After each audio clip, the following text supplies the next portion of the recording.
safe streets, vibrant neighborhoods, successful business and commerce. These are things that make a healthy community. We are a diverse community, rural, suburban, urban, a multitude of languages and ethnicities, ages and experiences. We are a collaborative community. Public-private partnerships make us a model community that others want to follow. It is what makes us unique. It is what makes us strong. The employees of Kent County reflect our diversity and seek to serve our communities. People in this county, in this area, we wrap our arms around each other. We come together to collaborate, to solve problems. We're all working for the good of the whole. And I think that's wonderful. And you can see it. You can see it as you drive around Kent County. Our impact starts the day a baby is born and a birth certificate is issued, to protecting children from deadly diseases through vaccination, to the public safety and justice provided by law enforcement and the courts, to offering veterans services and caring for the elderly. Every day we work to keep our communities robust. I think if you are somebody who is interested in serving your community, in building a strong knowledge base and a good group of people to work with, then the county is one of your best employment opportunities out there. It's been completely rewarding in every way I could possibly explain for 26 years, and I feel like I grow every single day still today. Leading these dedicated employees, our 19-member Board of Commissioners and our County Administrator Controller, along with our elected officials and appointed department directors, placing emphasis on civic involvement, quality housing, vibrant neighborhoods, and strong, solid infrastructure to allow businesses to thrive. Professional, dedicated, collaborative, and innovative. Behind the scenes, collaboration between foundations, charitable organizations, nonprofits, for-profit businesses, public sector demonstrated through the county, the city of Grand Rapids, the townships, all the cities and the villages in our area. If we don't come together, then we will not have the strength that we have today, and I only hope to build upon that. Our aim is to make our communities the best they can be. We are involved in exciting development projects, sustainable recycling programs, and creative progressive prevention programming. We partner with elected officials, impacting policy ideas that become great achievements. We seek opportunities to reach out into the community and offer our services to help our residents make Kent County thrive. Our relationship is solid, both from a staff standpoint at the county level as well as the Board of Commissioners, and they understand what we do and the benefits that we can do for the community, and vice versa. We couldn't do what we do without the help of Kent County. While most of us are busy running our lives, Kent County's elected officials, administrator controller, and over 1,600 employees are serving the communities where we live our lives, so we can all have a place we are proud to call home. Kent County, its life well run.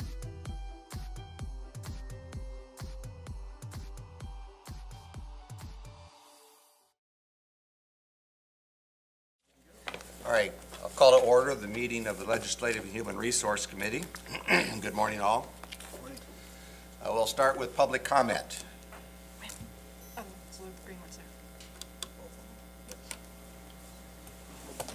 We'll still start with public comment. If anyone wishes to address the committee?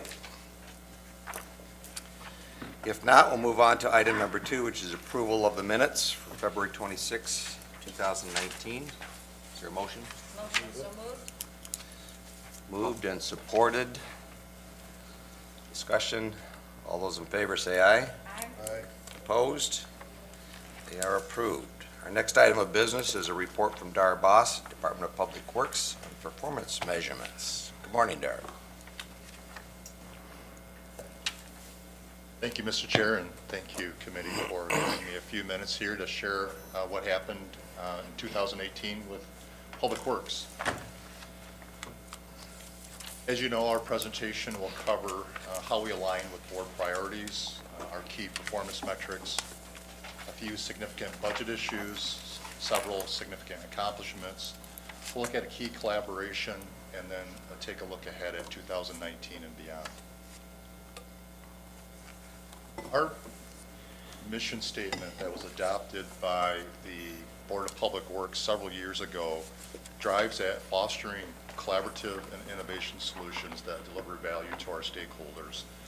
Our vision, and that's something that we've really been driving to the last couple of years, is to implement sustainable materials management strategies to reduce dependency on landfill disposal. Public Works has a fleet of facilities that includes our waste energy facility, our single stream recycling facility, the landfill, the transfer station, our Safe Chem program. We have the recycling service center, and we also provide a number of special cleanup events throughout the year, including tire collections and other like services for our residents. You take a look at how we're positioned and organized. We have our environmental compliance manager, we have our resource recovery and recycling manager, marketing and communications, our solid waste operations, our waste energy operations, and then our finance division. I wanted to cover three key metrics, and the three that we're going to cover this morning are really around recycling and education. Obviously, we have many that we're proud of, but the three we wanted to focus on is, one is our Recycling and Education Center. Last year, we had 257 tours, 8,376 adults and children participated in those tours, and that was over a 10% increase from 2017. Another area is the Recycling and Education Center, the material recovery portion of that. In 2017 and 16, we began to experience a number of equipment issues. Equipment was getting older. We had a few that were problematic. So we made significant investments, roughly $2 million in a new baler, in a corrugated cardboard screen, and other equipment. If you can see, in 2017, we didn't have full availability for the waste haulers to bring the material to us, and we were able to turn that around significantly, and we were available 100% of the time in 2018 for the waste haulers to bring in their material throughout the year.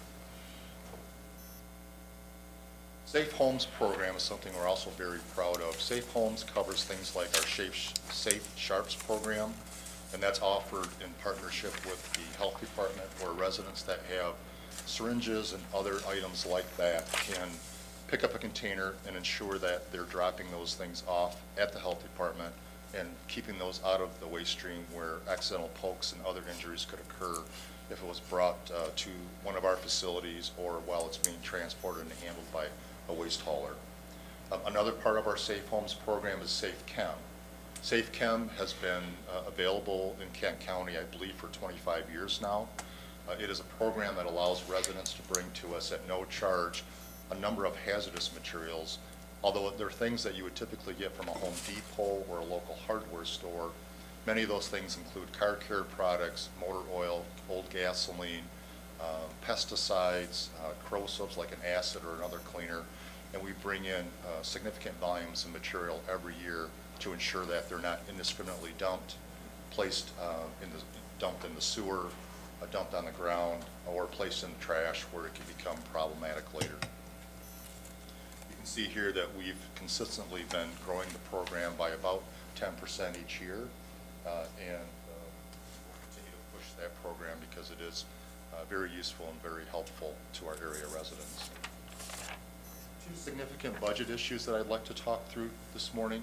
As many of you know, the China National Sword policy that was implemented in 2017 banned many materials that were going into the Asia markets, and China in particular. And what occurred were many of the materials that we were brokering here locally and domestically, there became a flood or a glut of materials that were staying in the U.S., and because of that, we've experienced a significant reduction in the value of those commodities. So the story is our costs have not gone up, it's our revenues have decreased significantly. And when we shared the challenges and where we were at in 2017 and 18, and in 2018 we took about a $1.5 million loss in the operation of the recycling center, our board reviewed and approved moving that tipping fee from $35 to $65. Although we expect to run in the red yet, it'll be much closer to break even, which is more sustainable in the long term. Just to give you some idea of what that looks like, in 2017 as an example, Mixed paper was trading for, and for the year, we received $361,000, almost $362,000 in revenue. Last year, that had dropped to $76,000, and there's several other examples listed. You can see from the picture that is a bale of mixed paper. We produce from the material coming in roughly 7 to 8 truckloads a week of that material. Each truckload weighs about 40,000 pounds. Presently, mixed paper is trading at 0, meaning when the material goes to Indiana to a mill there, we're not paid anything for it. The good news is we're moving all the material because of contracts and other relationships that we've had long-term with our brokers. The bad news is that we can't monetize the value of that paper until additional capacity comes online in the U.S. Mixed paper, again, one last example. In 2017, July, China was receiving 200,000 tons a month. Today, they're receiving virtually none. And that is the reason why all of that material is staying in the U.S. and flooding the market, and there's a lack of capacity to process it. Another significant budget issue is PFAS, something that we're not unfamiliar with. In 2018, late 2017 into 18, we've spent about $250,000 total responding to and dealing with PFAS-related impact around the North Kent landfill. Those responses have included groundwater testing, bottled water, and whole house filtration systems for the residents there. On the slide, I also have future PFAS response. This is something that we've been looking at and developing over the last 6 to 8 months as we begin to address the larger PFAS impact, not only at the North Kent landfill, but at the Kentwood landfill, both closed facilities, and the South Kent landfill. The reality is every operating landfill in the state of Michigan is generating some level of PFAS in its leachate because most of the materials, including carpets, fabrics, upholstery, clothing, Teflon pans, you name it, from that era were produced with PFAS chemicals. And since the landfill is the location of final disposition, it's there because those types of materials were brought there. So as you can see from the slide, we are beginning to develop, and we have preliminary plans in place that are going through approval with the state, doing additional monitoring, where, for example, the North Kent landfill will need roughly $2.1 million of pre-treatment system installed with an annual operating cost of about $200,000 to treat and contend with PFAS that's impacted that facility. Kentwood, Sparta, and South Kent also have issues that we'll be addressing as well. The reason I bring it up is that we fund that closed and perpetual care facility fund through the solid waste surcharge. And we're presently walking through the trajectory, if you will, the projections of the expenses that will be added that we were not anticipating when that surcharge was first put in place in 2016. PFAS was not even on our radar screen. So we'll be bringing a recommendation back to our Board of Public Works later this year with the intent of bringing a recommendation through the board back to this board.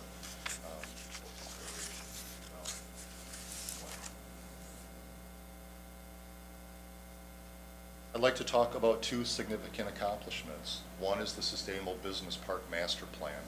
That master plan, and we talked quite in depth in February to the full board, really is a business plan. It's a roadmap for how we can manage waste differently in Kent County and West Michigan. As you know, the Board of Public Works approved it in October. We've been very busy since then, and we'll continue to move that project and that strategy forward as one of several ways to reduce landfill waste. Second significant accomplishment is that we invested and the Board of Public Works approved new exhibit design for the Recycling and Education Center on the 2nd floor. If you've not had a chance to visit in the past, or if you're able to come sometime in the future, we have open hours on Monday afternoon, scheduled hours throughout the week. It's a very interactive space, and it's been recognized as being done very well.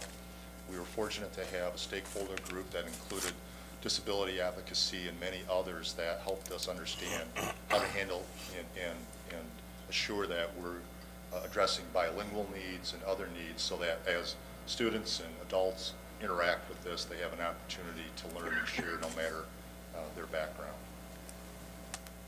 Something that we don't like to have to talk about, but I think we need to acknowledge, is that our team did address, and we've been very proactive in implementing a solution at the North Kent landfill with our PFAS action plan. We've tested wells, we've put in water filtration systems, we've provided bottled water, and we've also connected a business to municipal water because of the location of that water main close to where their business was located. We'll continue to act on that, and we have a long-term strategy, of course, to treat the larger issues. We're certainly not alone in having to handle this, but we've been very proactive, directed by the Board of Public Works to ensure that we're caring for the residents, and we want to give you every assurance that we're addressing that as quickly as we can. 2 key collaborations. I've got one listed here. We piloted a program with the Sheriff's Department in fall of 2017, and last year we formalized it. It's been a really, really good working relationship. I can speak to many interdepartmental, cross-departmental, and collaborations that we have with stakeholders throughout West Michigan. But this one's special to us because it solved a lot of challenges that we had about how to best staff the processing line at the recycling center. And I can assure you that it's been, I think, a great working relationship with the Sheriff's Department. They were supportive from the beginning, and we're proud to be able to provide minimum wage jobs to a number of work release inmates, anywhere from 15 to 20 each day, usually Monday through Friday. If we have to run a Saturday, they're right there, and the Sheriff's Department's been very responsive.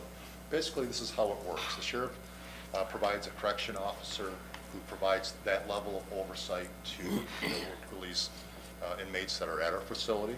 They ensure that they arrive in the morning. We make arrangements for lunch and for breaks, and at the end of the day, they make sure that each of the inmates returns safely back to the jail. We think it's a very productive way to build relationship with these people, and relationships, and I think reinforcing work ethic and getting up on time. And we have heard stories, and these are very dear to us, and that is there are people that have made a mistake, that are incarcerated, but they are able to maintain and keep paying their mortgage and do other things like that while they're in jail. And I can't speak highly enough of the sheriff and her staff. It works seamlessly from my perspective. I hear lots of good things. Occasionally we have to fix something small, but it's been a great working relationship, and I think it's a great model that we've developed here in Kent County. As we look ahead, the waste energy facility, I think I mentioned at the presentation in February, it is at capacity. In fact, we're over capacity. We are exploring several alternatives. One would be a facility expansion. It is a significant investment if we go that direction. We have started a conversation with the Waste Energy Advisory Committee, which comprises of the Metro 6 cities that are in the flow district. We've also explored the front-end processing facility where we would take high-value recycling and high heat value materials out of the facility to improve throughput. And we have shared both of the studies with the Waste Energy Advisory Committee. We've shared both of those studies with the Board of Public Works. It's simply in a discussion and conversation phase. We're looking at what it would cost to construct, what that bond and debt service would look like, the rate sensitivity, a lot more conversation, discussion before a decision ever be made. And of course it would be made right alongside the 6 cities as they consider the future of the waste energy facility.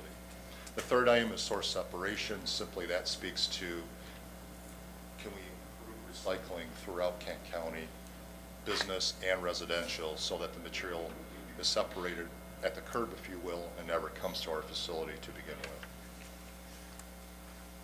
Another look ahead is our Safe Kent facility. We've never had one at the South Kent landfill, and as you know, all areas of the county are growing, particularly in the south.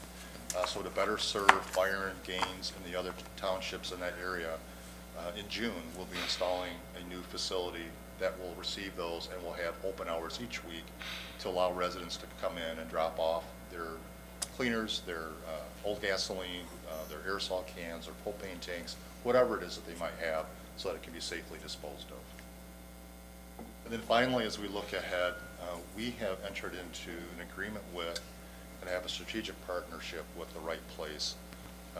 We're in a parallel track as far as business development and infrastructure development. Infrastructure meaning water, sewer, roads, the traditional things, as well as managing relationships between Kent and Allegan, Byron and Door townships. It's a significant lift. It's a long process. I've listed out there kind of a proposed timeline.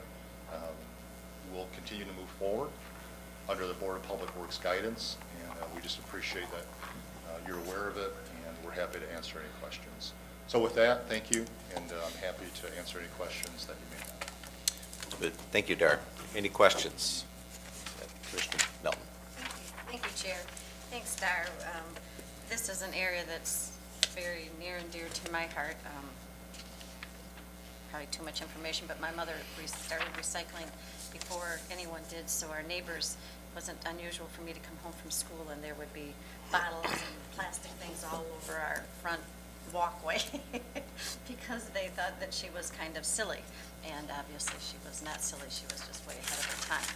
So what I took away from a lot of this especially is your recycling education tours. Now I know one of the elementary schools in Kentwood just did a recycle month, and they actually took on how to look at the use of plastic, and they counted how much plastic they used in their school or whatever, but it really piggybacks with what you're trying to do, and I don't know, I'm sitting here, how I might suggest that you expand that, but that's a wonderful program, I guess is what I'm trying to say in a very long way, and certainly there have got to be other places that could piggyback on that, and then getting to your facility, your Monday afternoon hours, is that just, you said that's open to the public, but then you also have other times that, how do you arrange your tours? Sure. Excuse me. So we do work closely with many of the school districts. We have 2 resource recovery specialists that focus on education. Oh, they do? Okay. And we work with curriculum, and there's various contests and things that we'll sponsor or will participate in that are already existing.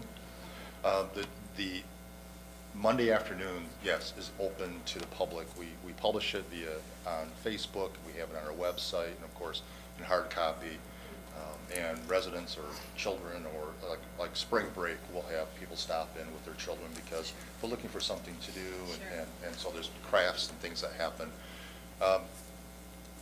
We also have a scheduling program that we are in contact with the districts, and we provide tours for Kent County schools districts and out-of-county school districts, and they contact us. We have a number of tours available: waste to energy, recycling center, landfill, and depending on the time that they have available, we'll make the arrangements and work directly with the teachers and instructors, and we'll schedule them in, and the whole class will show up in a bus.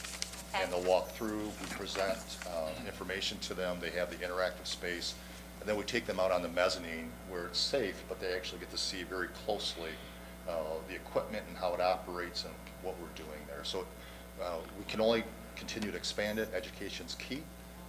And we added a second resource recovery specialist the first of the year, actually, because we see so much growth in this area. Especially those kids who don't come from a home that recycles. So if I can indulge, I have a second question that kind of piggybacks into that.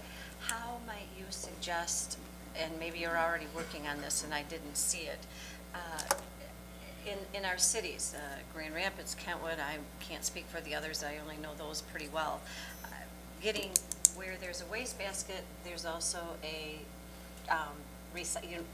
recycling bin, or the convention centers, and I know they're working on it, but the more you see it, the more it just becomes habit, I guess is what I'm saying. So I would comment two areas there. One is Kristen Whelan, who's our communications manager. She is working with Meijer and many other retailers. In fact, if you go to Meijer and you see where they have their plastic bag, yes, you'll see the SORT logo. That SORT logo was developed by the city of Grand Rapids. Okay. and we've all adopted its use. And the idea and the concern is, of course, consistency around the messaging, because there's so many different colors, containers, or descriptions of how to use it.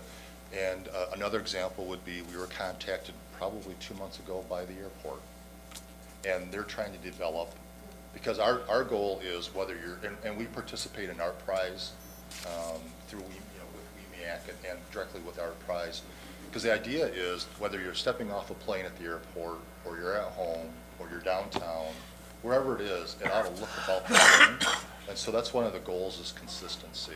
So that would be the one way I would address it. The second way is we push on education, because we don't provide the end service to the customer, if you will. We don't have the containers at the curb. We continue to educate. We have a toolkit that we provide all the waste haulers that they can actually use the information and the documents that we've prepared so that message is consistent, and they're able to brand it as their own. So we have a toolkit. We have various documents. They're bilingual. Of course, it's on our website and whatnot. So there are ways for the waste haulers to build consistency around the messaging, but sometimes it's a bit of herding cats or pushing a rope, but we're doing our best in that area, and we'll continue. Andrew, thank you for the report. Thank you. Thanks. Commissioner Ponstein. Thank you, Chair Steck. Dar, thanks for being here. Appreciate all your work. So with the issue of the PFAS, it's part of the PF family, and there's a lot of different chemicals within that. You mentioned Teflon, and that's been one that's been suspect for decades. Is there any way to tell, because I heard someone speak that these chemicals are everywhere, that we can distinguish between the stuff that Wolverine dumped illegally and the stuff that's coming from household goods? You know, one of my fears is that PFAS might one day be like lead. I mean, everyone had Scotchgard carpeting that was marketed and sold, and the residue is still in the homes. I know it's a loaded question. Well, I would only speak to it in that I'm not a toxicologist. I do have an environmental compliance manager who's a geologist and a really smart scientist. She spends most of her time a little closer to the science. It's my understanding that you can, at some level, fingerprint some of the differences between the composition of the chemicals, and that they'll look a little different. The challenge that we would have is once it's in the groundwater, or once it's at our landfill, it mixes. Trying to say this came from here and that came from there, that would be challenging for us. It is very prevalent. I know Adam London, our health officer, I don't think he's here this morning, but he has spoken to the point of they have found it in polar bears right at the North Pole. We know that there's a background level of several parts per trillion now in the Great Lakes. And how has that happened? Well, anything that has been discharged through a wastewater treatment plant that's not designed to ever treat it discharges to waters of the state, and waters of the state end up in the Great Lakes. And so that's how it's becoming pervasive, whether it's in our groundwater or in our surface water. So the wastewater treatment plants were directed by the Department of Environmental Quality to identify all their upstream producers of industrial wastewater that may have PFAS containing in it. We're one of them. So we were also contacted directly by the state. We're implementing the solutions. We're getting the designs put together by our consultants, reviewed by the DEQ, so these systems can be installed. But any industrial generator that's still discharging it to wastewater, like mercury and like lead, wastewater treatment plants are not designed to filter that out. And reduction or pre-treatment is really the only way to capture it. Okay, so I'll jump to something else, the waste energy. I guess you could say that it's a success story. I think it was the February meeting, maybe the prior time, about the amount that we get paid back from the energy that we sell off. Yes. Where does that stand today? In fact, I sent an email out to my Board of Public Works this morning. We have a tentative agreement with Consumers Energy on the terms of a new power purchase agreement. Those terms at this point are confidential because we're still in negotiation, but we've come to an understanding of what the energy revenue can look like, and what the length of that agreement will look like. And I will tell you that at this point, it's a positive thing. We won't be paid what we have been paid, but it's still, I think, a very fair amount that will have minimal impact to tipping fees based on what has been agreed to between Consumers Energy and Kent County. Presently, we're paid about $86 per megawatt hour. That rate was based on the fleet of coal plants back in the 1980s that the Consumers Energy operated. That avoided cost, if you will, is changing because, as you know, many coal plants are being put to bed, if you will. They're being turned off and decommissioned as new solar and natural gas and wind plants come into play. So that newer generation is less expensive than coal. So our rate has dropped commensurate to that. But I believe if we can get to the finish line on what's been agreed to, we have a bright future at the waste energy facility. It was interesting. I heard 3 industry people from there, and that was the #1 question, especially from the northern counties. And they're kind of backing off to where they used to say, we had nothing to do with this. I think it was pretty sure that they did have their hand in it. So, but they were saying that they are reaching out to try to honor those agreements or make them right. So I'm hopeful that a positive resolution comes for us. Well, I just entered year 5 of negotiating this power purchase agreement. So I'd like to see it wrap up too. The challenge that we have is that it's a good thing and a bad thing. It's bad from so base load energy, which is what our plan is, right? We generate electricity 24/7. It's always available. We support the grid. Solar, of course, is more a daytime generation, and unless you have storage, which is batteries, you can't hold it, and so you can't always rely on it. However, if coal was at $86 a megawatt hour back in the day, and we believe that generation overall is less expensive today because of natural gas and solar, we are now hearing that in Europe and in some parts of the West, that new solar installations coming in at $30 to $40 a megawatt hour versus 86. So it's significant, and that's what's driving that price down, and that's been kind of that tug of war and why we've been caught in that prop wash for so long. But again, we think that we're in a good position, and not to the end zone yet with it, but we hope to be there by May. I just want to mention one thing other quick. SWANA, is that SW? So I had a chance to hear David Biederman speak. Speaks very highly of you and our Public Works Department. So I just wanted to pass that along. One thing I did find interesting in his talk, he had mentioned that a few Chinese companies have purchased old auto industry and plants that have shut down, and they're going to convert them to recycling. Is that on the horizon? Or? Yeah, I think the idea there is instead of why China stopped taking material from the U.S. because there was too much contamination in it. Meaning you might get 60 or 70% good material and 30% that was residual in a bale of material. So then we basically handed them our trash. And then they had to deal with whether they were going to combust it because they do have waste energy or landfill it. So that's why their premise was, we'll take it that has a 0.5% or less residual. The other side of that is if they process it here and ready it to be exported to them, as we should as well, then they're not getting the residual and they're getting clean product. That's why they're investing here in the U.S. Thank you. Commissioner Tellen. Thank you, Chair. Thank you, Doug. First a statement, then I have a few questions. And that's just to say that the Sustainable Business Park concept is really exciting and so innovative, and it's scary too because it almost seems unbelievable that we could do so much on the front end, but thanks for pursuing that.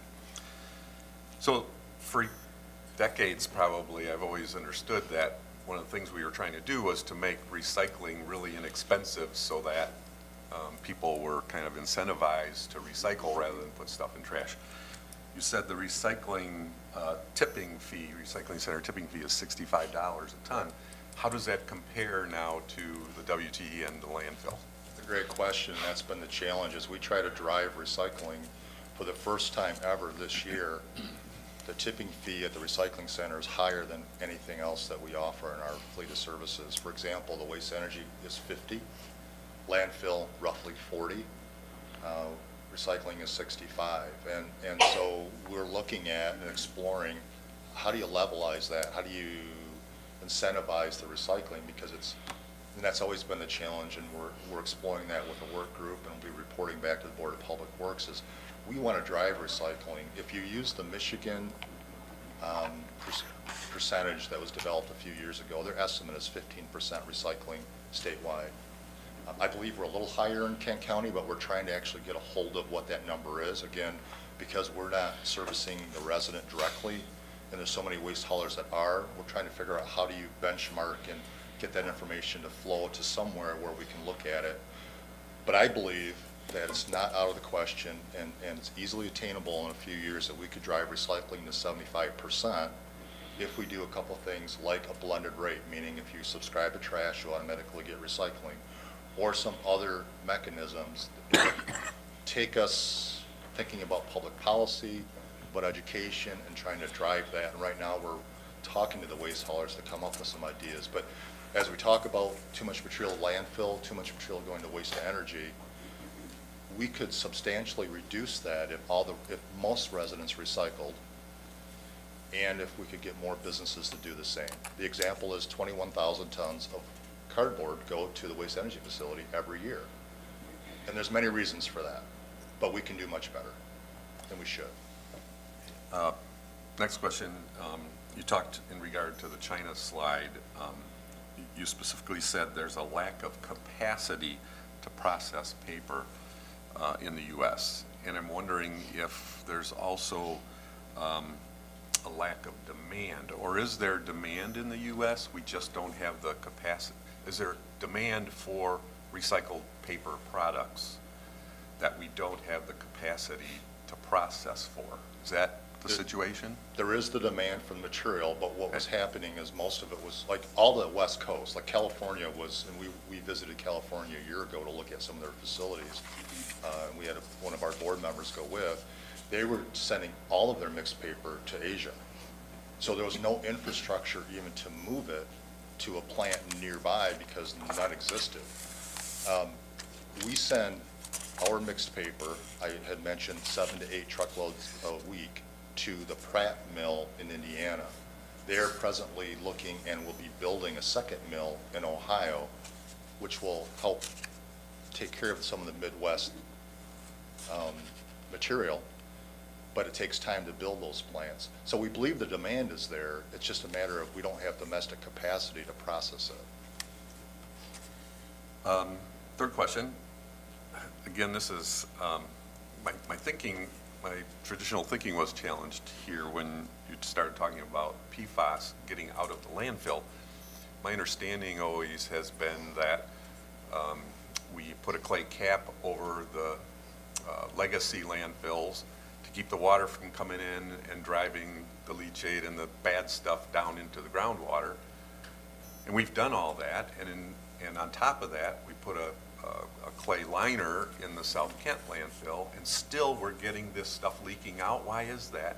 So what I was speaking to, specific to North Kent and South Kent, Kentwood not as much as, and I think South Kent would be the good example. I don't remember the parts per trillion that's in the leachate. We're collecting the leachate, right? The facility is secure. We're not losing any material to groundwater. What we're doing is impacting surface water because that leachate's collected, it's pumped to the Byron Center wastewater treatment infrastructure, sewer, which goes to the city of Wyoming. The city of Wyoming treats that wastewater, but they can't treat it for PFAS because they're not set up to treat it. So like mercury and all those other materials, it passes through. But I thought you had said that there were neighboring homeowners with wells that were impacted, and that's what I didn't understand. And that was North Kent landfill, and well, that was North the Kent. challenge that we have at North Kent landfill is that in Rockford, and I've spoken with some corporate counsel. The geology is really, really challenging. In fact, the modeling kind of blows my mind. Our geologist gets it, but there's shallow aquifers, there's deep aquifers, there's surface water flowing to a certain stream that ends up going to the Rogue River, that ends up going to the Grand River, and there's just a variety of streams and water movement and directions. Just the North Cat landfill alone, water flows 2 different directions on that property. Yeah. Okay. We are not convinced that we impacted groundwater at North Cat landfill. However, we stepped up because the DEQ asked us, and their modeling would suggest that we had some impact, but as you know, the larger impact is due to another. Thank you. And if I could just, one quick one, hopefully, yeah. It's an extra one. Oh, we only allowed 3? Go ahead. So the WTE, what's the expected life of that without additional significant capital improvements? I've always heard that, you know, we're struggling with cracks in the boiler or whatever in there. How long are we good for if we don't invest a whole bunch into it anyway? So on average, the facility, we invest about $2 million a year in capital refurbishment, CapEx. And some years are higher, some are lower. We're in our 29th year of operation. That facility was designed, like most energy plants, because that's what it is, to operate for 50 years. So we see another 20 years of operation if you maintain the plant well. So we're spending roughly $2 million a year. For example, the cranes, which actually lift the trash and place it into the boilers, that's roughly $7 million to replace, and we're kind of there. So we're looking at what, you know, we may have to spend more for a little while, but then less different years. But on average, $2 to $3 million a year to maintain. Great, thank you. Commissioner Monk. Thank you, Chair. In lieu of time, I won't say much. I just have one comment. 15 years ago, when I first joined the DPW board, it was a very simple business. Today, it's 10 times more complicated than it was then, and it's really a difficult business to manage, and that's all I'll say about that. But the commissioners from time to time see the money with the treasurer's office from the DPW, and it's a great big pot of money, and they think it belongs to the county, and I wish he would speak to that and that money that's been set aside for landfill use and safety and other issues. Do you want to speak to that, please, sir? So my first comment will be is I do believe the money belongs to the county. But it's managed by the DPW, and because we have what was originally designed as excuse me, the Kent County Refuse Disposal System that was developed in the 60s and early 70s, the dollars that are generated within our enterprise fund stay there. Waste Energy, that's one example. We maintain a 30% annual operating reserve, which looks back at the previous year, which is several million, multiple millions of dollars. The reason we do that is our bills, if you will, monthly are several million dollars for that facility. We pay $1 million a month to the operator, and you've got flows in, flows out, of course. And we also have money set aside for capital refurbishment. We have money set aside if, in fact, excuse me, if we would have something catastrophic happen. We have money set aside for the deductible. We have dollars set aside for the first 30 days where insurance does not take over. So we have several $1 million of exposure there. We have money set aside so that ultimately we would never have to come to the general fund and say, hey, we're in trouble, or have to borrow money to make that happen. Perpetual care for the South Kent landfill. Kim is here. I'm just going to grab a number. I think it's $18 million set aside for the long-term post-closure care of that facility. If that facility closes in 2030, state law requires that we actively manage that facility for 30 years, which is 2060. So the dollars have to be set aside now to ensure that the money is available later to manage that facility when I'm not here and when this board isn't here. So we're planning ahead. South Kent landfill, we have several $1 million set aside to purchase the remaining properties that are available and necessary in the footprint that was either for the South Kent landfill expansion or the business park, whichever gets legs and ends up moving forward over the next couple of years. So there are multiple millions of dollars in our accounts, but we do have them earmarked or they are reserved, and we're happy to share at any time why those dollars are there, and we do watch that very closely. Thank you. Thank you, Dar, for that report you've given us today. And we got the right man at leadership there, and we got a great staff and plenty of work to do way beyond into the future and into the next decade. So, yeah, thank you. Well, Dar, if I were to acknowledge you, it'd be redundant at this point. So I do have one question. I guess it's a compound question, but it is only one. Do we have the capacity to produce clean paper bales? And if we did have that capacity to produce it, would the market actually buy it? So we do produce a clean paper bale. It is mixed paper. We generate the equivalent of 180,000 trees a year in mixed paper. That does not have to be harvested.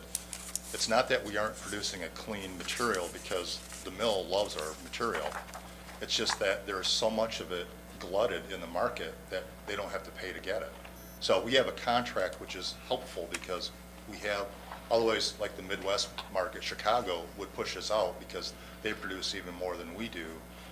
Our broker relationships through Padness and others allows us to move the material there, but there's so much out there that they don't have to pay. So we can't go directly to China? They won't buy even if we can get a clean bale?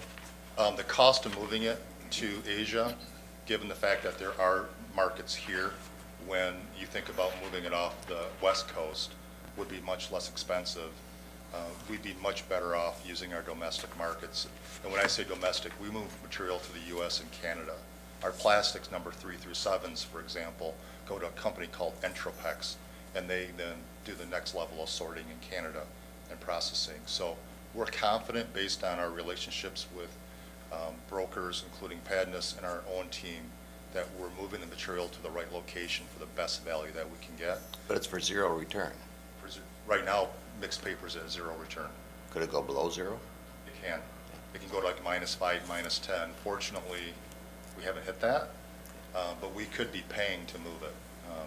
We do for glass. So for the last 4 years, we move all the cullet, the food grade cullet that comes from wine bottles or mayonnaise jars, whatever it is, that moves to a facility called Strategic Materials in Chicago, and we pay $10 a ton to move it there.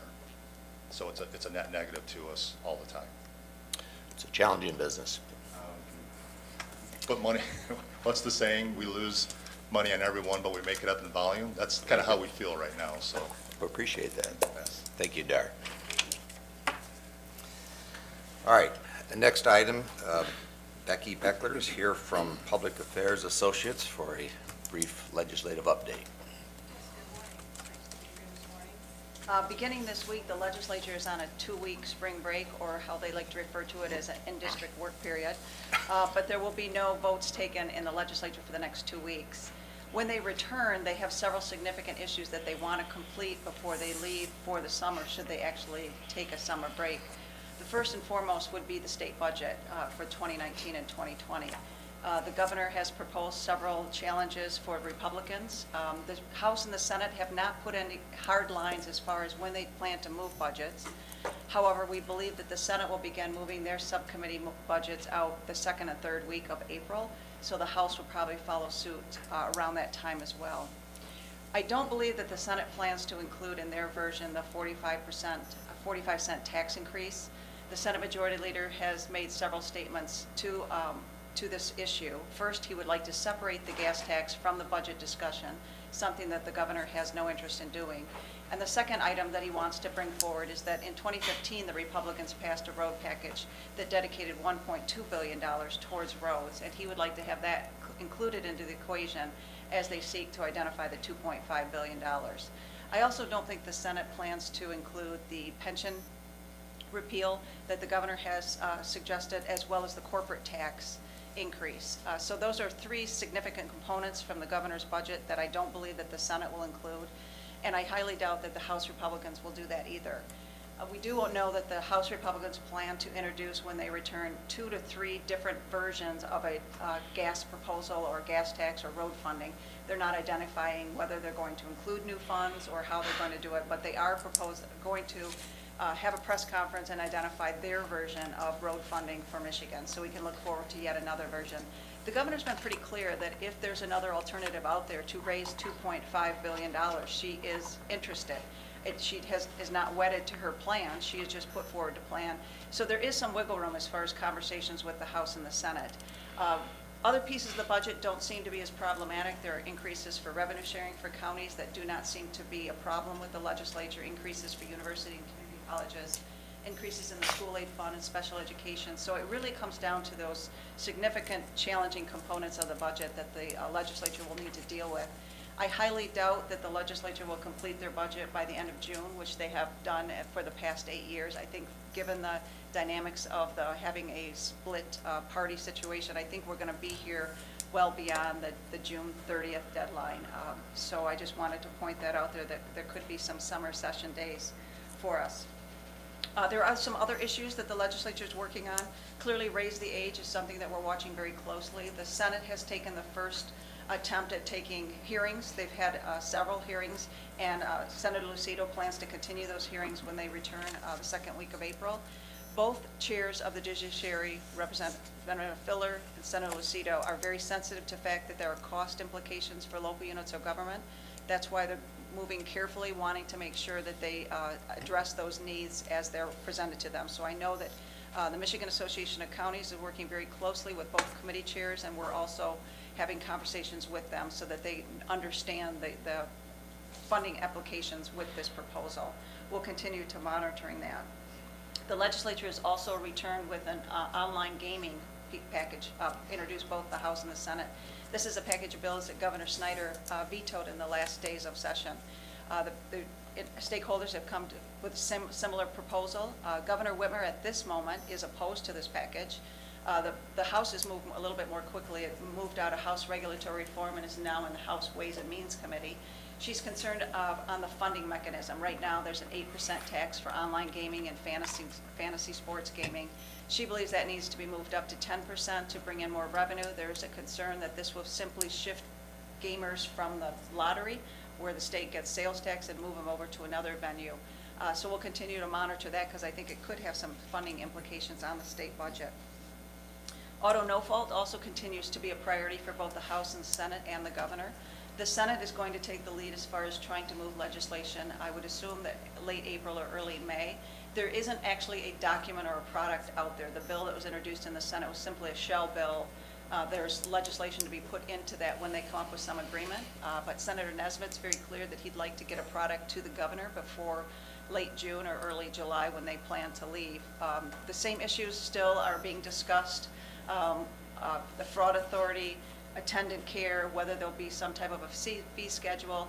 The governor's also brought into the conversation the non-driving factors, which is credit rating, redlining, those factors, something that the Senate and the House Republicans don't appear to be interested in. So there's a lot more conversation, a lot more discussion on auto no fault, but that is a priority of all three branches as they move forward.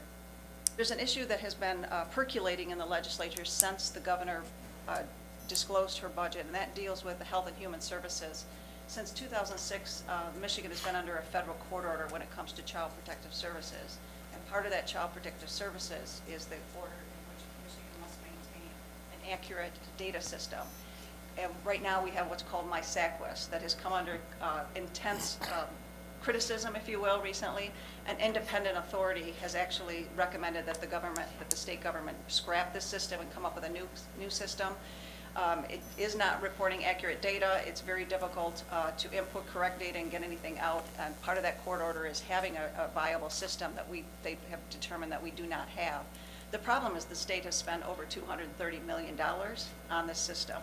And so to scrap this system and start over is a huge cost to the state government, but it's something that they're certainly considering and will continue to watch, because that's a huge impact. It's something that I know Kent County has struggled with as we try to get accurate data on our child cases, but we'll continue to monitor that. Senator McGregor, who chairs that subcommittee, has been working diligently on that issue. Those are the major issues in front of the legislature. As I said, they're on a 2-week recess, so it's pretty quiet in Lansing. I would be happy to answer any questions that anyone might have. All right, thank you, Becky. Any questions? Yes, Commissioner Melton. It came across my technology that Senator Stabenow is working on a mental health package to fund counties and cities more thoroughly or better than what is being done presently, and we talked about it a little bit, a couple of us. Is that just news, or have you heard anything about that, or? I have not had the opportunity to look into that federal program and whether it's a viable solution. I'd be happy to check into that for you. Okay, no, that's okay. I know it's not at the state level. I understand that. I just thought maybe it had trickled down into some of the state conversation, because this is obviously an area that keeps getting put on the back burner, and yet it is way forward in some of the activities that we see that are not good choices, but it's not being addressed because, again, there are other things that seem to always push it to the back, and I just wondered if that was being talked about at all. Not from this specific proposal. However, I know that Governor Whitmer is very, very concerned and interested in mental health and behavioral health services and how Michigan responds to those needs. Okay, great, thank you. Commissioner Talon. I was just going to say that I'm disappointed that Governor Whitmer hasn't paid more attention to the mental health needs and the severe underfunding, or shown any indication in the budget proposal of a solution to what I think many of us here recognize as severe system underfunding. So I'm surprised to hear you say that she is aware of that.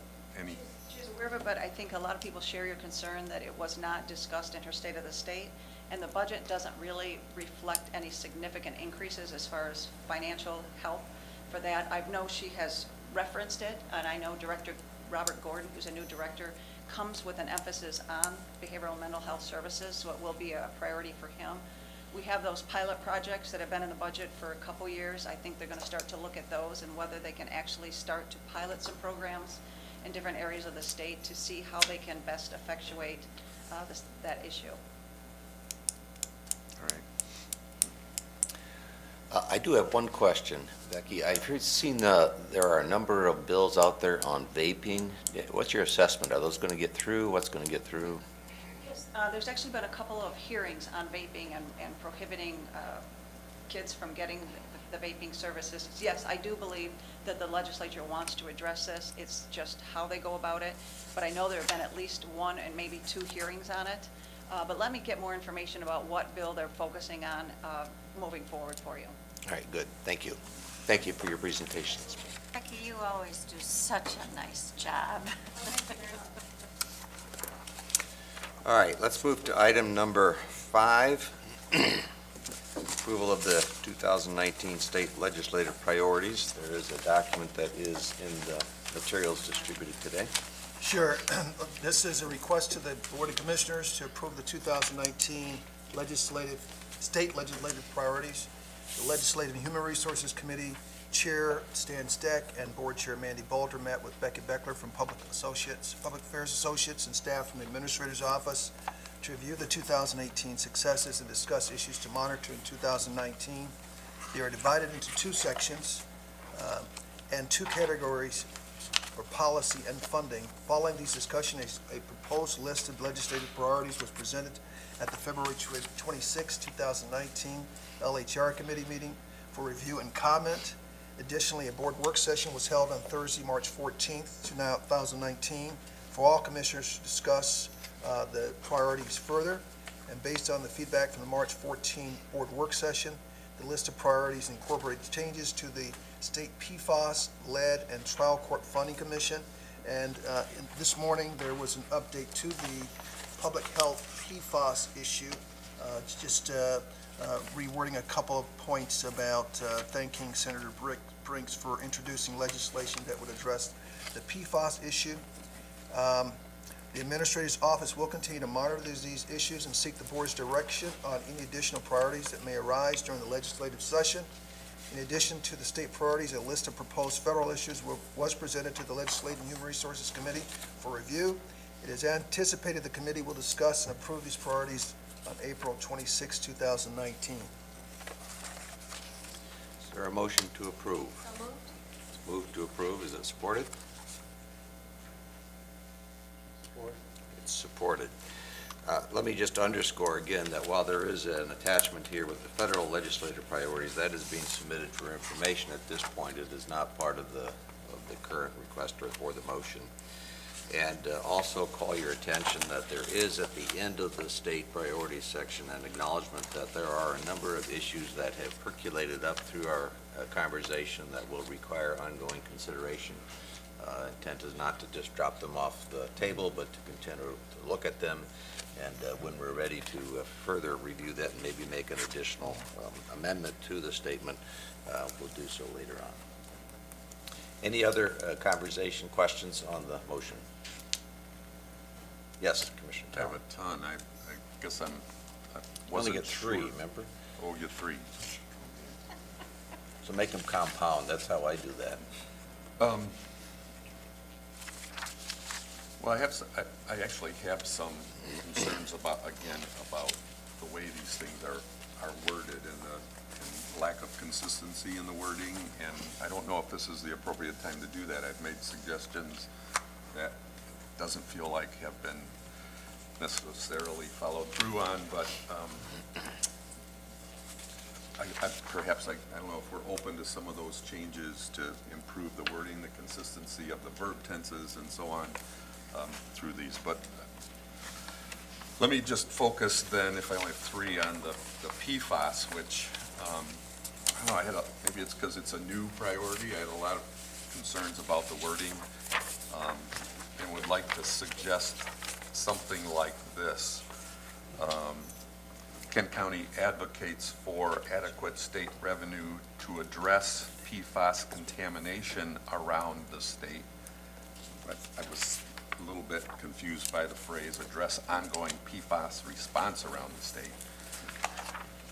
In the absence of a federal standard, the state should establish a science-based, we should either say science-based or scientific and enforceable drinking water standard, and then take out that word lastly. I'm not sure why we use a word like that in there, but the state should find, and I'm not sure I would agree that the state should fund the connection to residential homes entirely, that there probably should be some partnership on that.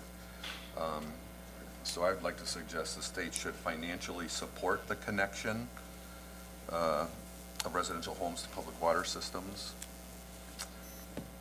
and then take off that if applicable. It just was awkwardly worded, I thought.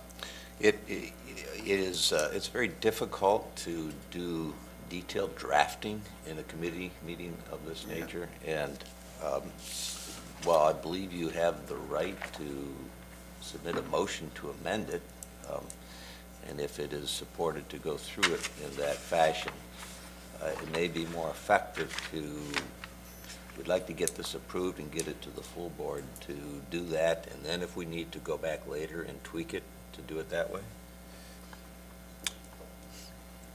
Particularly if it's dealing with language modification as opposed to substantive. Are we okay with language modification between this committee and the board?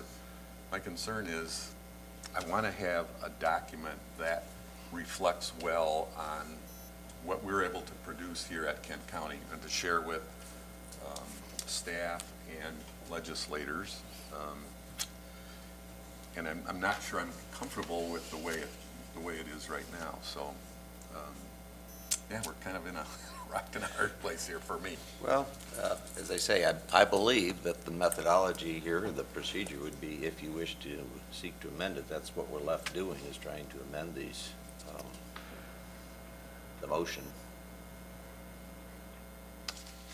My guess is that at the end of the day, whatever document we end up with, there's not one of us that will say, I would change that language.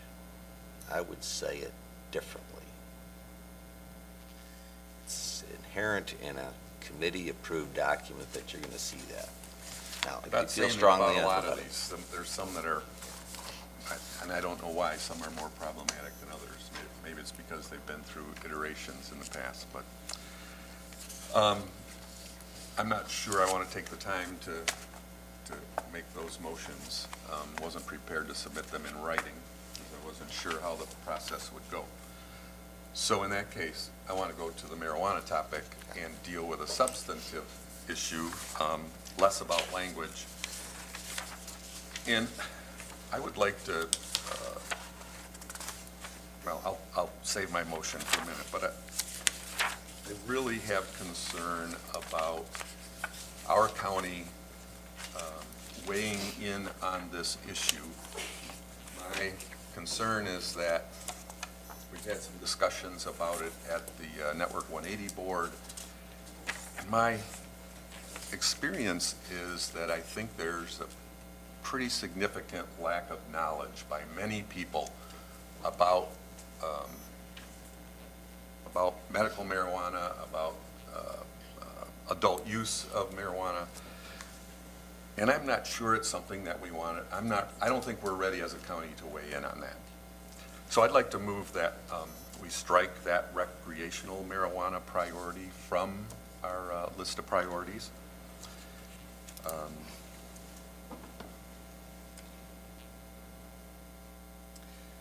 right. There's a motion to strike. This is not numbered, but it is near the end, page 10, recreational marijuana, state priorities. It is a policy and funding statement. The motion is to strike that from the statement of state priorities. And if I could follow up, I don't know why we as a county commission want to get involved in saying that there should be some scientific, I don't know why we're involved in that conversation or why we need to be or why that's a very high priority. I understand that the sheriff might have some interest in that level, but we're really not saying anything here except that there should be something and we advocate for it. That just seems unnecessary for us to get involved in that. And the second piece about the tax revenue, I don't know why we want to eliminate some of our own local control about how we would use those dollars from that excise tax. Right now, we can use them for whatever we want, and why we would want to change the law to limit what it can be used for makes no sense to me. So I would want to eliminate that, and then I don't understand the piece about statutory protections for employment-related programs and liabilities and why that's a legislative priority for us.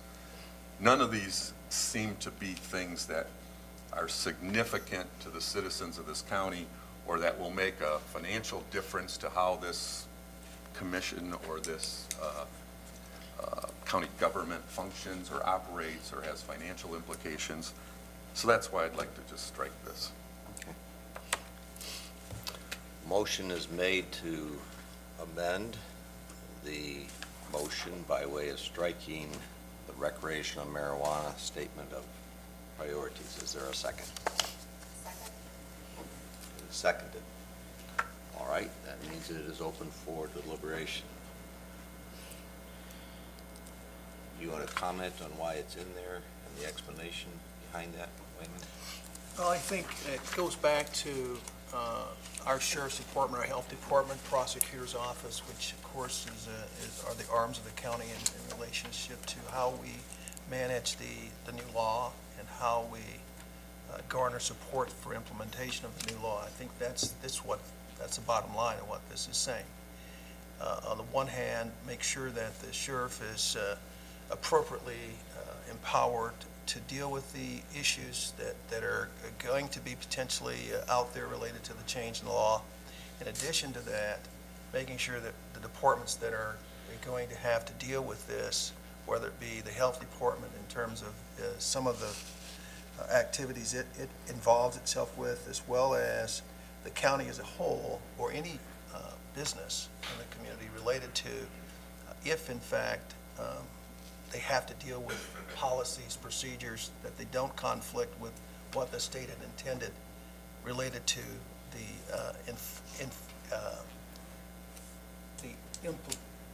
implementation of this new law, that we not be in a position where it undermines our ability to conduct our business with our various departments. That's that last sentence, the liabilities related to employment. So what are we talking about there, those liabilities? protections for employment-related programs. So, for instance, should there be a situation where an employee is potentially found to be impaired, what is the level? What does impairment mean? No different than any other substance, whether it be alcohol use or any other drug that might be the cause of an injury at work or a altercation at work or whatever. How do we manage that in a very judicious fashion? How do we deal with that? Has there been any thought related to that? We're basically left with dealing with this, with not having a whole lot of direction. So we want to ask the state to tell us how to do it? We want to make sure that whatever we do doesn't conflict with what the state has intended for this to be. We just simply want to make sure that there's clarity around it. Yeah, it strikes me that this particular statement of policy to our legislator is acknowledging that in light of the approval of recreational marijuana, there are at least 3 areas that we think are important that the state legislature address. And they're relatively broad statements with respect to that, including one of the things that as a county we believe that we need to have is an effective statement of what's the level of use for which there can be prosecution for driving under the influence. I understand that's a difficult issue, and there's a recent study that just came out and said it may be more problematic than we even thought, but that's one of the issues that we've said we want to see accomplished. The second is effectively address the tax revenue so that it is redriven back into those sources that are most affected by this legalization. And the third is looking at mechanisms that protect us from the employment-related impacts of this. So it doesn't deal much beyond that other than say these are the areas that are important to us that we think you need to spend time looking at and coming back with effective legislation that's statewide in addressing that. So that's why it's there, in my opinion. Anyone? Yes, Commissioner Melton. Thank you, Chair. At the last CHOC meeting, which was last week, among so many other things that are prevalent right now, the lead and the PFAS, the marijuana did come up, and I'm torn here because I agree that somehow we as a county need to make a statement, but in listening to the persons who are in the health department themselves, there's so many unknowns, as we all agree around this table. I don't know if this is the time well, I don't know. I'm torn because what is too high? What is too low? What is this? And is the state going to make it a priority to really set that in place, or should this be a county priority as opposed to a state priority, and we as county commissioners truly examine this with the help of our health department and our sheriff's department and come up with what do we think makes good sense for Kent County as opposed to what is the state going to come up with. And I'm maybe throwing out a bunch of beans here, but I do know that that was certainly something that came up at the CHOC meeting. It's an unknown. Yeah. Well, and there's lots of unknowns in some of our other priorities as well. It strikes me, at least from my perspective, that allowing counties to sort of evolve their respective responses to this is even more problematic. What we need is a statewide response. So if there's going to be a standard that's utilized for how we're going to deal with operating a vehicle while under the influence, what is that standard? It'll be the same standard we use in Kent County, we use in Ionia County or Oakland County. And what is that standard? I don't know what it is, and I'm pretty sure now that I've heard this last report, the state does not know yet what that is. But it's effective for us to know, and I think we do need to know. And that's, to me, that's all this is saying is, look, stay at it, stay on task. We need to have this resolved so that we have a consistent standard. Yes. Commissioner Vaughn. Yeah, talk about procedure. For example, if this portion is not passed or it's turned down with a number of people here this morning, what's the next steps? Because we're just recommending to the full board will it still go to full board even with a less than majority voting for it from this board? I know in past, on one or two occasions, it did go to the full board even though we voted it down. I'll let council say, but I believe that if we amend this policy, the only thing that goes to the full board is the amended policy. Correct, I understand. That's what would happen, and then at the full board, it's again subject to debate and potential amendment at the full board. So if somebody wanted to make a motion to add it back in, that would be a proper motion, assuming it's supported and What I'm asking approved. is the number of votes, the minority vote. We just got a quorum this morning, and would a free vote carry from this? Yes, we have quorum, so whatever the vote is on this amendment carries, and then we still need to get back to the main motion of the entirety of the package. Can I ask a question? Yes. Sure.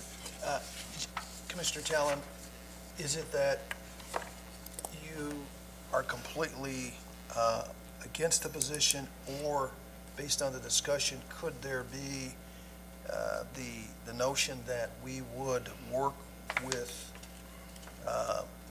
the legislative committee beyond this meeting to make sure that there's further clarity as we meet with, because we will have a breakfast meeting with our legislators in April around this topic.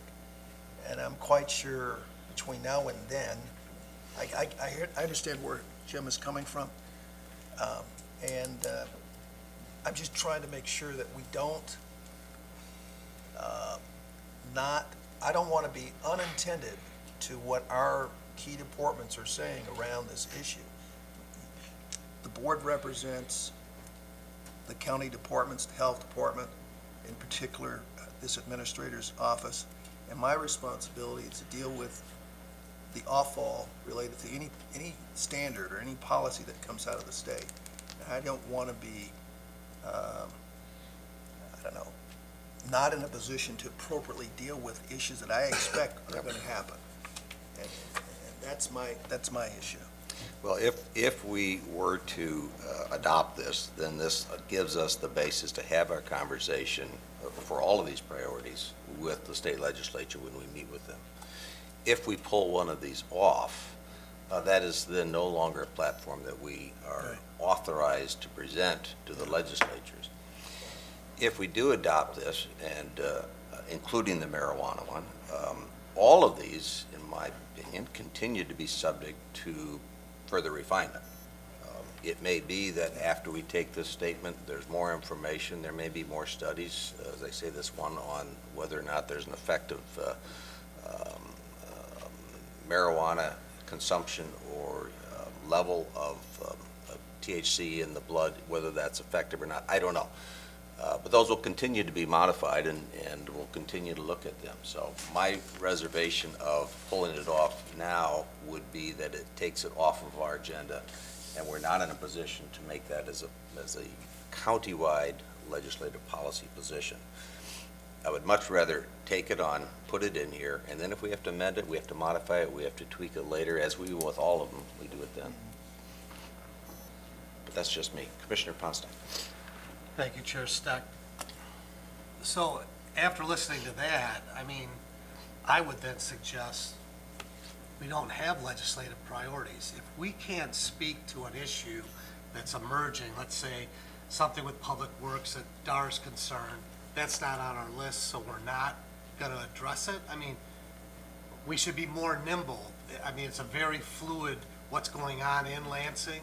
No one has any idea where that road funding's going.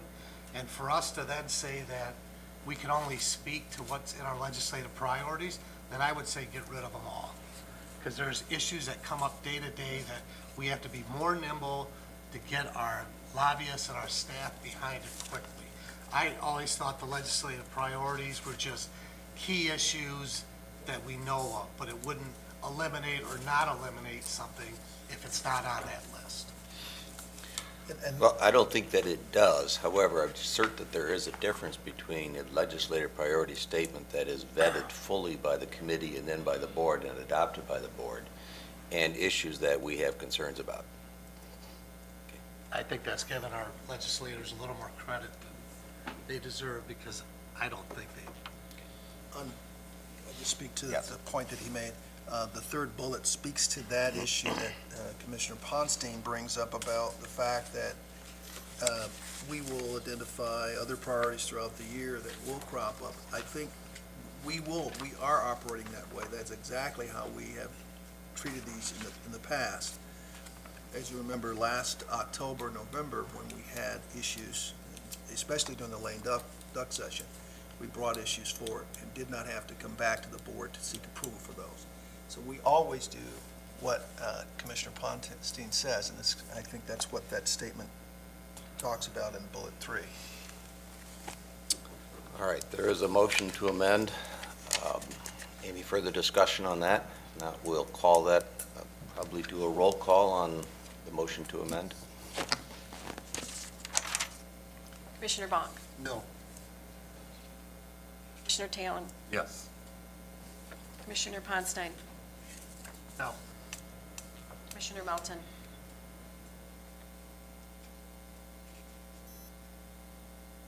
No. Chair Steck? No.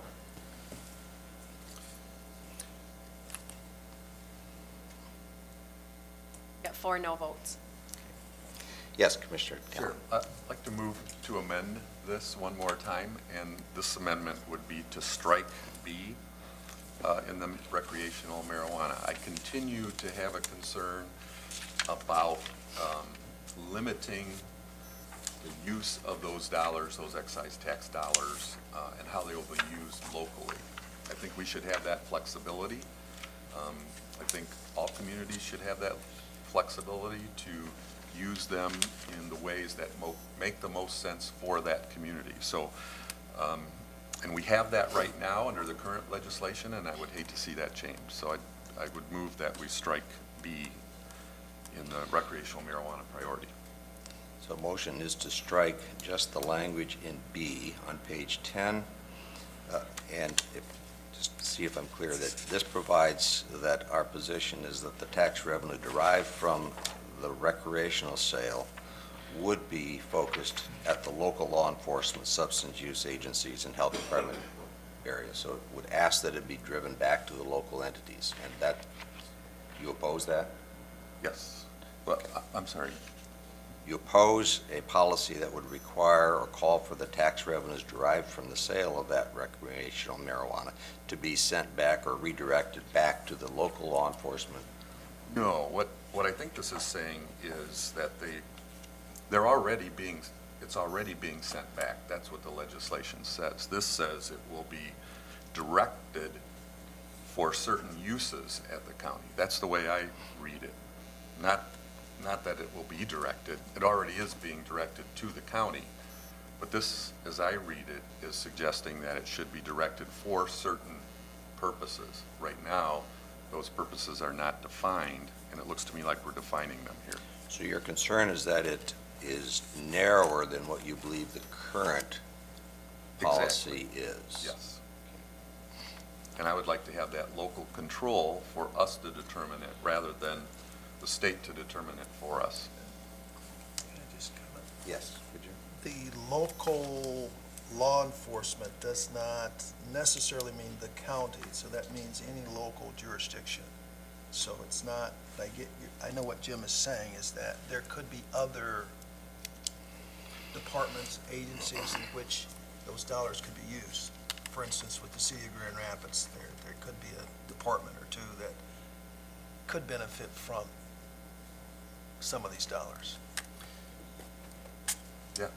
Why would we limit that? I don't know. Do you know the answer to that? What's the difference in the limitation of the tax revenues? I don't have the statute in front of me, unfortunately. Just having listened to discussions at workshop and things along those lines, this language also, by directing it back to the locals, be it law enforcement or otherwise, would encourage or state our position that the state shouldn't be able to take this money and reprogram it in Lansing for something totally distinct, be it roads or anything else. So that there is a level of protection there, but I have not checked this. I have to admit, I haven't checked the statute to see if the state has that within its power, but that would be one of the things that I'd be concerned about. Well, I think my understanding, the intention of the statement was to assure that doesn't happen, that our position is that it stay focused and be directed to the local level. Your concern is it is now, and this too narrowly limits the application of those dollars. And I rarely say I'm positive because I'm once in a while wrong. Okay. I'm 99.9% certain that the state does not have the ability to redirect that 15%. That's part of what the citizen initiative, it was part of the ballot initiative, 15% of the excise tax, similar to the medical side, would go to counties. On the medical side, there were two different divisions of the excise tax. One was specific to law enforcement, one was more generic to the locals. Right, but the 15% within the county, 15%? There was a law enforcement provision above and beyond the county provision. Okay, all right, and I thought we were just talking about the county provision here. That's why I want that taken out, because I want that local control here for how we use the county's 15%. They're not going to take that away from us because it's in the legislation that was. Well, I think that the intent here is to be consistent with that. I guess I'm hearing you concerned that the way it's articulated here is that it may be inconsistent with that, but maybe I need to move this from a motion to amend to strike that language to a second to that motion so we can tee that up.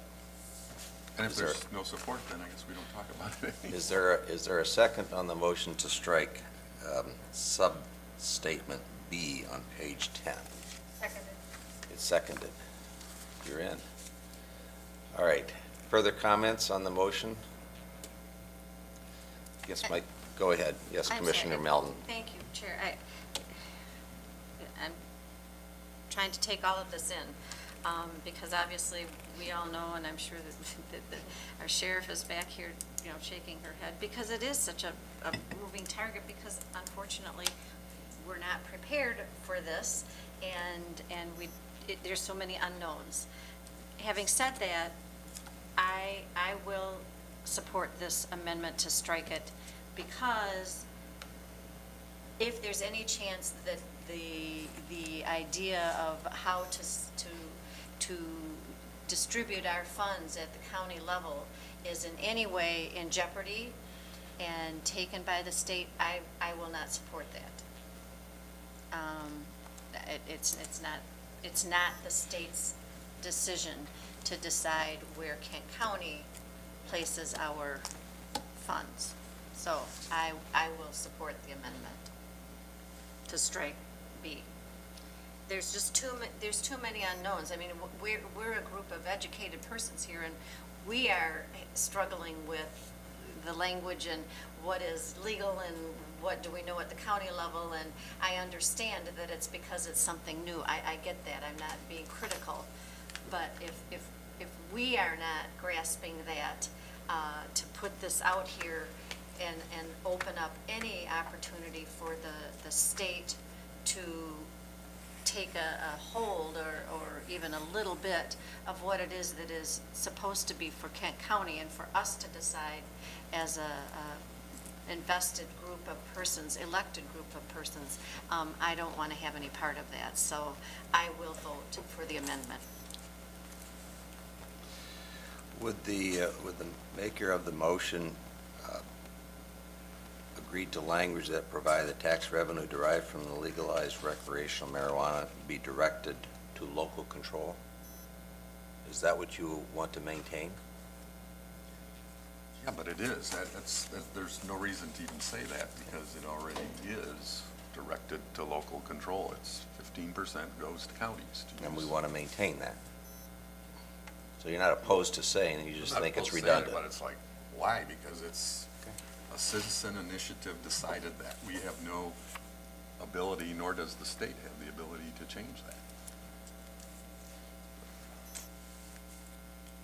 That's my... Yes, I'd rather table than just go through all this nitpicky stuff. I mean, these are general overview, umbrella views, and hardly do we ever get the actual statements that we get in any document that is passed in Lansing. So either take it as it is or, table or whatever, but this, the train's moving down the tracks, and it's sort of disappointing that we're doing it here. Is that a motion to table? Because The whole thing? I know, I'm just asking. There's an expression of It's a wish. expression Yeah, of a thank you. disappointment, let's put it that way. I mean, All right. Any further deliberation, conversation, comments on the motion to amend to strike B? All right. We'll do a roll call on that. Commissioner Bonk? no. Commissioner Talon? Yes. Commissioner Ponstein? No. Commissioner Melton? Yes. Chair Steck? No. 3 no, so the motion to amend fails.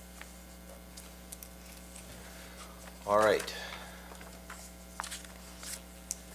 One more comment. Yes. And that is the ongoing issues. I'm concerned that bail reform is on there because I feel like that's an incredibly crucial, timely issue that we ought to be jumping into immediately because of legislation that's been proposed, because of the potential implications for Kent County citizens, and because of potential implications for the operation of our correctional facility. If we are not keeping, we know there's way too many people in the jail because they're poor and can't afford the cash bail, so that affects the operation of that. So I think if we can move that up and make it an urgent issue.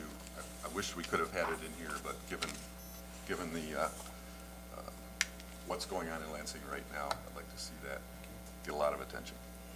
Well, I'm going to agree with you on that one. Yes. I think this is an issue we need to take a hard look at very quickly for that reason. But We can. I think we can do that. It's not inconsistent with approving this. It's acknowledged as being an important issue. So. Okay. Any other commissioners? Not. All on the underlying motion, which is approval of the legislative priorities, state legislative priorities. And do a roll call, please. Commissioner Talon? No. Commissioner Bonk? Yes. Commissioner Ponstein? Yes. Commissioner Melton? No. Chair Steck? Yes. So Chair, Motion passes. just so I could suggest something to one of my colleagues, is that if there's question about the wording of what the proposal stated and did, maybe we can do a little research, and if we find that what we've done here is faulted somehow, then maybe we can address this at the full commission with the rest of it, so. Yes, thank you, Commissioner Ponstein. That is certainly so, and I suggest that it continues to be so, that these are fluid documents. They are continuously subjected to our ongoing understanding and review, and at any point as we go forward, if it needs to be modified, clarified, fixed, corrected, redirected, I'll be receptive to that input. And if I could follow up, it would be helpful if we could get clarification on that point B, the Yes. legalized marijuana. So Yes. thank you. Before Thursday. You wanted a full legal opinion from corporate counsel before Thursday. You heard that. Not a problem. Clarification at a minimum. Clarification, yeah. All right, thank you. Next, item 6, appointments to various boards. Yeah, this is a request to the commission to appoint Caroline Dillenbush, Tom Dooley, Emily Helder to the Community Mental Health Authority Board for a 3-year term ending March 31, 2022, and Carolyn Sotheby to the Community Corrections Advisory Board to fill an unexpired term ending December 31, 2020, and James Laramie to the there was a replacement. Okay, let me back up. There was a change in the recommendation for the pension board. That has been removed until we have further clarification on that one. So that's the only one that will not be going forward.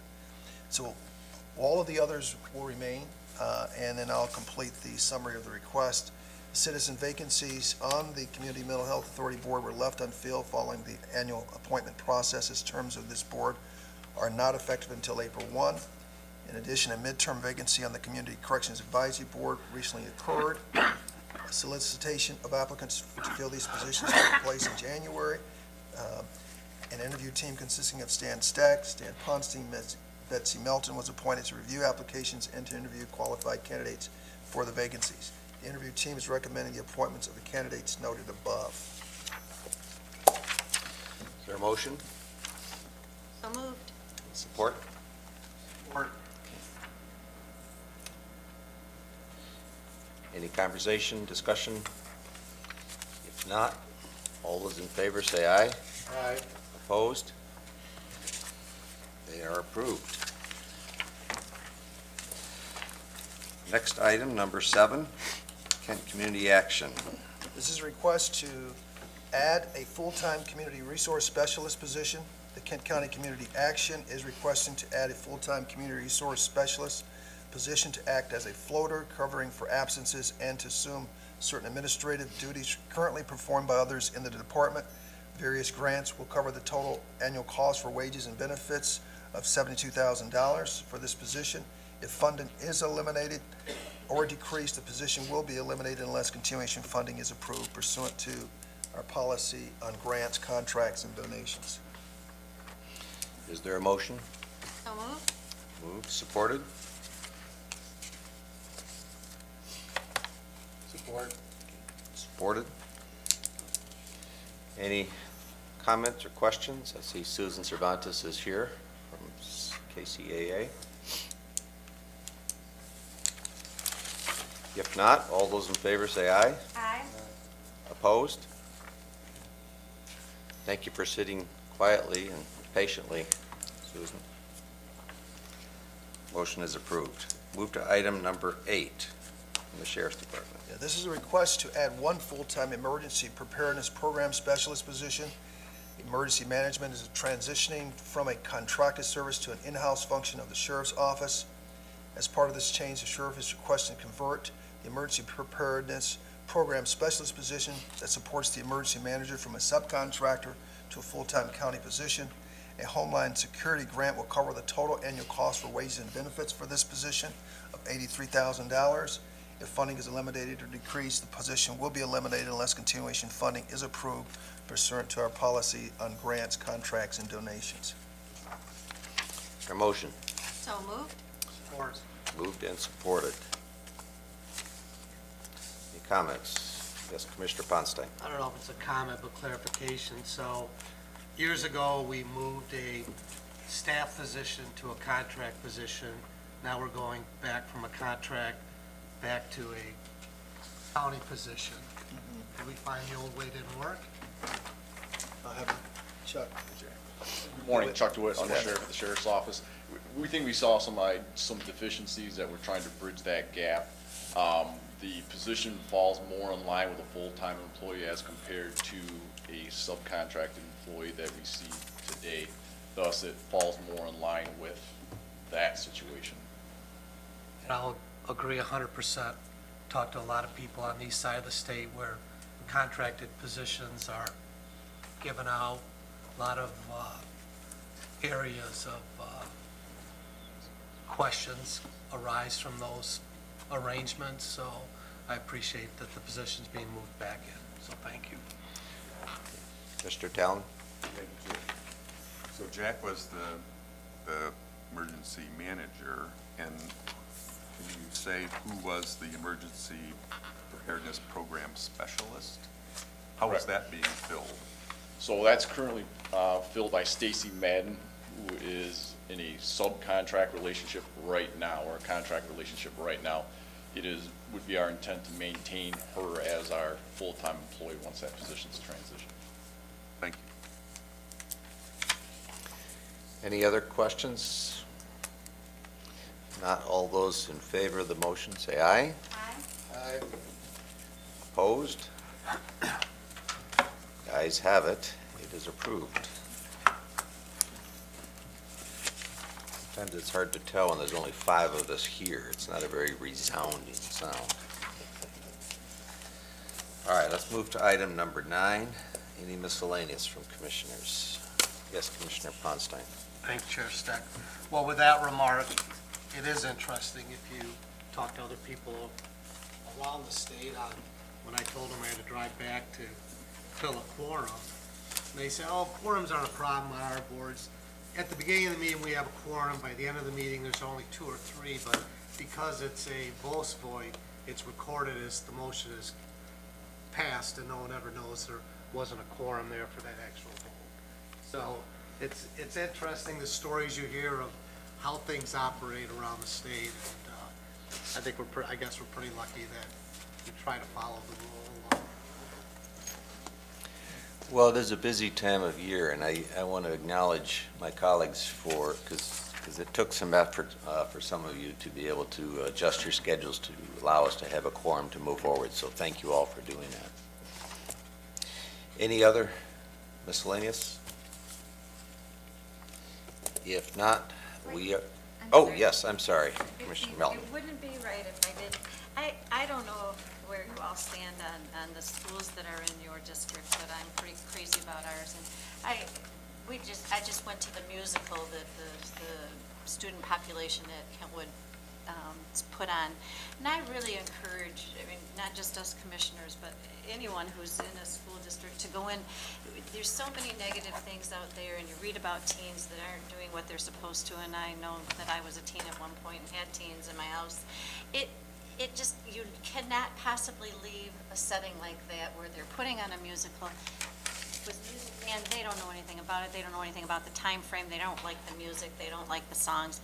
But there they all are doing exactly what they're supposed to, using their talents, and some are more talented than others. And it really causes for an evening of coming away with a smile on your face and saying, you know what, we are in a really good world and we are in a really good place. So that's just my good news for the day. All right. Thank you. We'll end on that one and be adjourned. Thank you.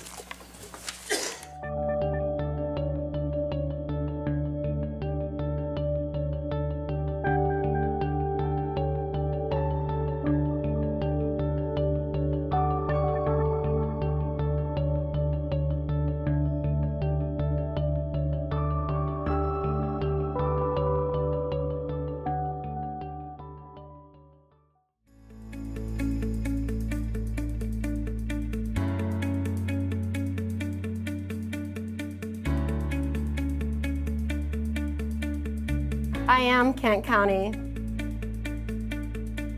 I am Kent County. I am Kent County.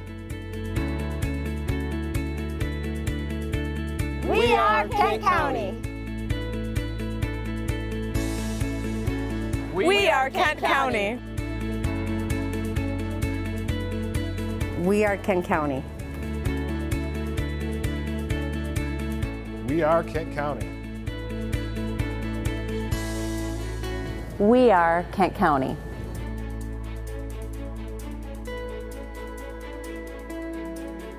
We are Kent County.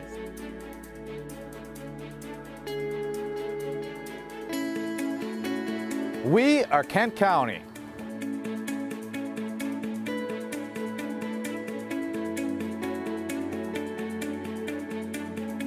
Beya, Kent County. Ami, Kent County. Somos, Kent County. Mas Ira, Kent County.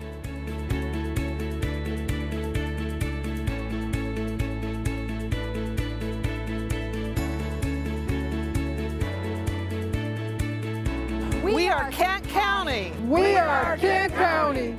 We are Kent County. Oh yeah.